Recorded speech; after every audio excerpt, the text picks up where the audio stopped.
The first space station spacewalk of the new year, a new date for a commercial crew test flight, and our next landing on Mars is fast approaching. A few of the stories to tell you about this week at NASA. On January 27th, NASA's Michael Hopkins and Victor Glover ventured outside the International Space Station for the first of two scheduled spacewalks to finish installing a European science platform and finish battery upgrade work. On this outing, the pair focused on cable and antenna rigging for the Bartolomeo Science Payloads platform. On February 1st, the pair will go outside again to wrap up battery replacement work that started in January 2017. NASA and Boeing are targeting no earlier than Thursday, March 25th for the launch of Orbital Flight Test 2, or OFT-2, the second uncrewed flight test of Boeing's Starliner spacecraft to the International Space Station. OFT-2 is a critical developmental milestone on the company's path to fly crewed missions to the space station as part of NASA's Commercial Crew program. The February 18th landing of our Mars 2020 mission with our Perseverance rover and Ingenuity helicopter is fast approaching. We previewed the landing and mission during a January 27th briefing. As our cosmic neighbor and as a destination, Mars continues to captivate our imagination, both as scientists and as explorers. And it seems every time we learn something new, we uncover more questions.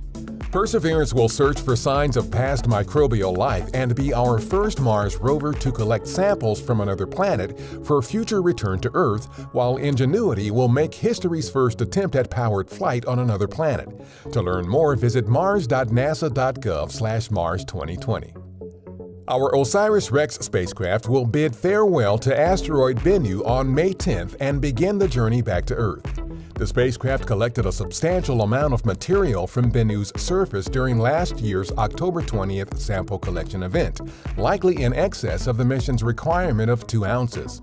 OREX's departure might include a final flyby of Bennu sometime in April. The spacecraft is scheduled to deliver the sample to Earth in September 2023. The material could teach us more about the formation of Earth and our solar system. On January 28th, our Stennis Space Center kicked off a new series of testing with the RS-25 rocket engines. The 7-test series will provide valuable data for NASA contractor Aerojet Rocketdyne as it begins production of the engines. 4 RS-25s will help power our Space Launch System rocket on future missions to the Moon and eventually to Mars.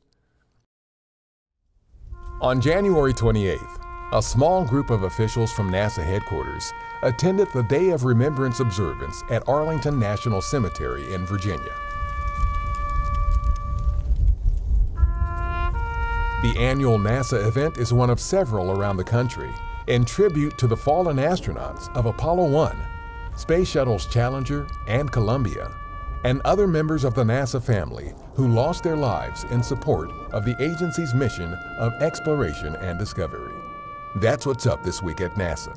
For more on these and other stories, follow us on the web at nasa.gov/twan.